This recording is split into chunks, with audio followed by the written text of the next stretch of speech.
мясо, перчик, чесночок, задорно шкварчащий казан. Это что еще за булгур такой? Хочешь научиться готовить турецкий плов?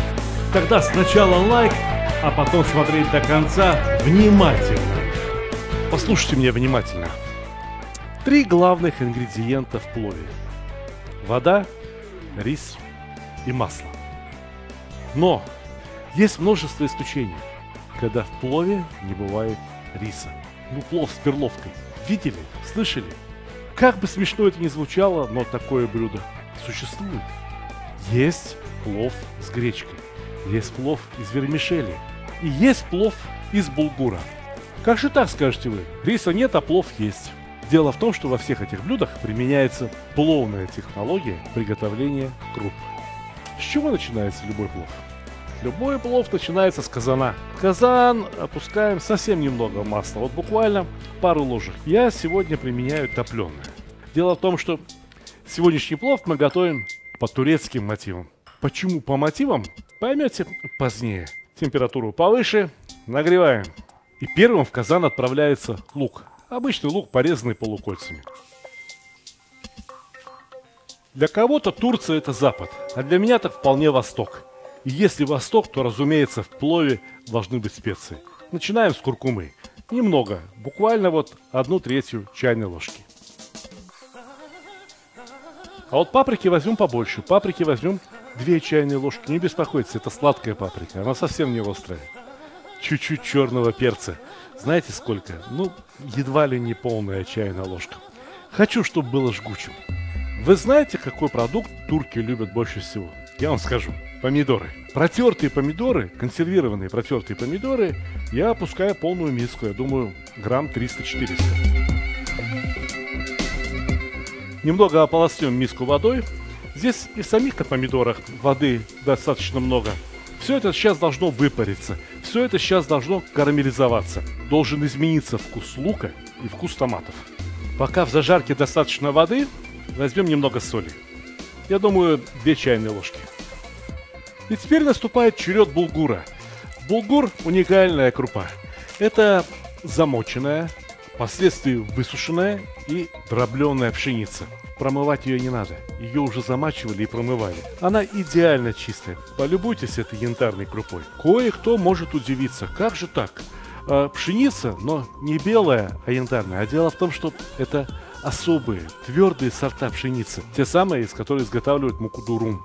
А из муки дурум изготавливают итальянскую пасту. Самую лучшую пасту, после которой никто не поправляется. Говорят, что и от булгура тоже никто особо не поправляется. Но это дело легко поправимое. Зажарочка-то у нас легкая, там всего 2 столовые ложки масла. А вот что будет потом, оставайтесь с нами.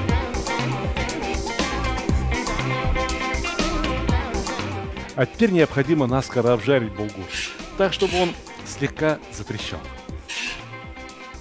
Вот и все. Стал рассыпчатым, перестал комковаться. Отлично. Надо заливать воду. На 1 стакан булгура следует залить 2 стакана горячей воды. Скажите, разве этот процесс не напоминает вам приготовление плова? Да, зирвак, только очень быстрый, очень простой. Да, точно так же, как рис мы опустили в булгур и залили водой. Все точно так же, как в обычном узбекском плове. Впитал рис, булгур в воду. Все, убавляй огонь на самый минимум и накрывай крышкой.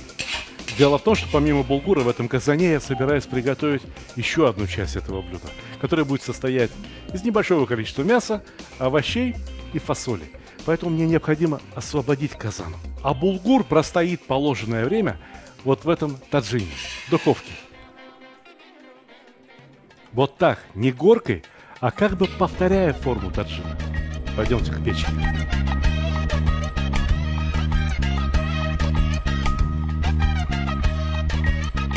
125 градусов 30 минут. Во второй части нашего блюда 2 главных ингредиента. Один из них это белая фасоль. Продукт, который очень любят турки, и фирма «Националь» так удачно продает замечательную белую фасоль. Как с нее обращаться, надо прочитать на упаковке. Ее положено замочить, ее положено предварительно отварить. А дальше ее можно использовать в любых блюдах. Но в горячих блюдах, да еще с другим любимым турецким продуктом, как каурма, сочетание получится просто замечательно. Как готовить каурму, можете посмотреть вот здесь, подсказочка есть. А я пока что нарежу кусочки мяса и жира кубиками и разогрею казан.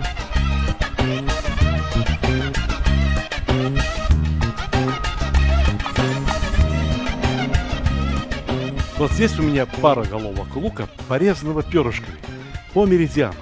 А вот здесь у меня особый лук, уникальный, шалот.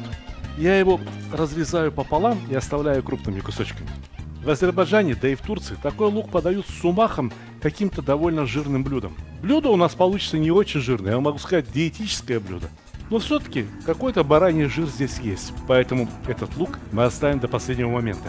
А вот этот первый лук пожарим. Пожарим ярко, при высоком нагреве, на высокой скорости. Досолить, каурма слегка соленая. И обязательно поперчить. Лук стремительно краснеет, мясо очень быстро жарится, и в доме запахло шашлыком.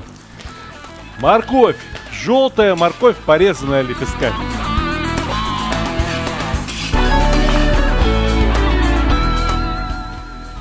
И, наконец, острый перец крупными кусками. Ну, какой он острый? Так себе, умеренно.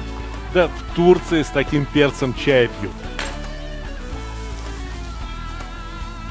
Чесночок, чтобы его масло лишь слегка прихватило, но чтобы он остался живой, чтобы вкус чеснока остался на месте. Все, наливаем воду. И вот теперь в казане образовался замечательный, очень вкусный, насыщенный бульон. Пусть его немного, этого достаточно, чтобы смочить фасоль и передать ей все вкусы. И еще парочка зеленых перцев тем, кто любит поострее. И лук, весь лук-шалот.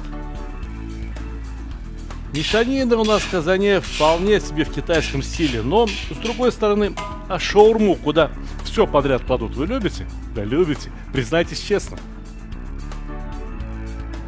Смотрите, что у нас здесь получилось. Восхитительно, хорошо, замечательно.